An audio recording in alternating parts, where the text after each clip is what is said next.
Ya, assalamualaikum warahmatullahi wabarakatuh. Salam budaya, salam tosan aji, salam sabda budaya. Pokoknya ngene.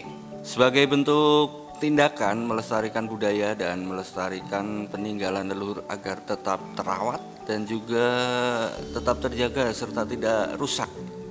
Kali ini saya akan sedikit mereview lagi salah satu keris pusaka koleksi dari Sabda Budaya, yaitu keris pusaka Pandawa Cinarita.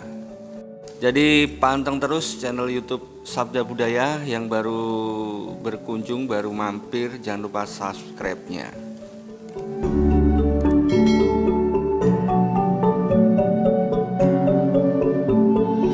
Jadi keris pusaka Pandawa Cinarita koleksi dari Sabda Budaya ini saya dapat awalnya dari kawan di Bandung, karena di sana tidak terawat, lalu sama dia dikirim ke Jogja untuk saya rawat seperti itu. Kemudian sampai di Jogja langsung saya ini teman-teman, saya restorasi, saya perbaiki di warangka dan saya warangi di bilahnya. Secara sandangannya dia menggunakan kayu timoho teman-teman. Warangkanya menggunakan kayu timoho dengan gaya Surakarta atau Solo. Lalu di dedernya juga menggunakan kayu timoho, dan pendoknya dia menggunakan kuningan belewah dan mendaknya meniran.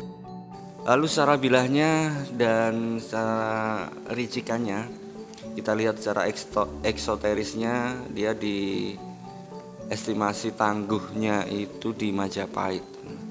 Lalu dia memiliki pamor, kalau tidak salah ini Tirto Tumetes atau Pulau Tirto.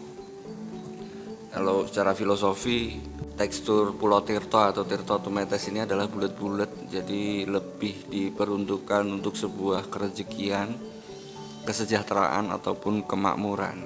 Secara ricikan di sor-soran bilahnya, Pandawa Cinarita memiliki kembang kacang. Jadi kembang kacangnya ini disebut nguku bimo. Kemudian ada jalennya, kemudian ada lambe gajah, dan dia punya sogokan rangkap teman-teman. Dan juga dia punya greneng. Lalu di bilahnya itu biasanya ngelimpo teman-teman, atau geger sapi, seperti ada odo-odonya kayak gitu. Itulah ricikan keris pusaka dapur Pandawa Cinarita. Lalu bagaimana secara isoteri, sudut pandang secara isoteri, ya banyak yang menafsirkan seperti itu, bahwa Pandawa Cinarita ini biasa dimiliki oleh seorang dalang.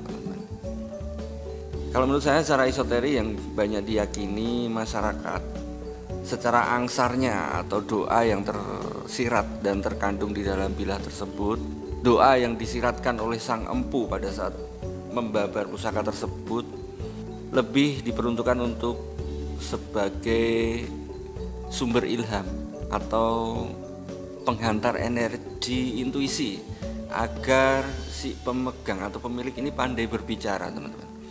Pandai berbicara, tidak kehabisan materi dalam dia berbicara seperti itu. Dan Pandawa Cinarita ini lebih banyak dicari atau sangat identik dengan ageman dalang. Kalau sekarang sih menurut saya mungkin lebih tepatnya mereka yang bekerja sebagai MC kayak gitu, atau pambiworo. Bisa juga dipakai oleh pengacara atau jaksa, atau bahkan sekarang bisa juga para wiraniaga, para sales kayak gitu teman-teman, yang dia profesinya itu menggunakan komunikasi. Itu sangat tepat jika dia merawat keris ini teman-teman, Pandawa Cinarita, istilahnya agar dia tidak kehabisan cerita kayak gitu. Lalu asal usul sejarah dan legenda teman-teman. Kalau kita lihat dari serat centini, bahwa ternyata disebutkan pada saat itu Prabu Siungwanara dari kerajaan Pajajaran, dia memesan 2 bilah pusaka yang berdapur jangkung dan juga berdapur Pandawa Cinarita kepada salah satu empu namanya Mercukunda. Nah, awal mulanya di situ untuk sejarah dan legendanya keris pusaka Pandawa Cinarita. Nah, kalau kita lihat dari sudut pandang filosofinya teman-teman semua, bahwa keris pusaka Pandawa Cinarita ini dengan memiliki lok 5 merupakan salah satu rukun Islam, yaitu syahadat, sholat, puasa, zakat, dan haji. Lalu pada zaman Sunan Kalijaga, pada saat menyebar agama Islam dulu, beliau menggunakan cara-cara budaya, salah satunya dengan wayang, bahwa di dalam pewayangan ada yang disebut Pandawa 5, di mana di situ ada Puntadewa, Werkudara, Arjuna, dan Nakula Sadewa. Nah, hubungannya adalah syahadat itu digambarkan oleh tokoh Puntadewa, teman-teman, dengan pusaka andalannya yaitu Jamus Kalimosodo, atau yang pertama adalah syahadat. Kemudian kalau Werkudara, dia digambarkan sebagai filosofi yang kedua adalah sholat. Karena karakter Werkudara, dia tidak bisa duduk, teman-teman ya, tidak bisa duduk. Kemudian dengan senjata andalannya yaitu kuku ponconokonya, ya seperti sedang sholat kayak gitu.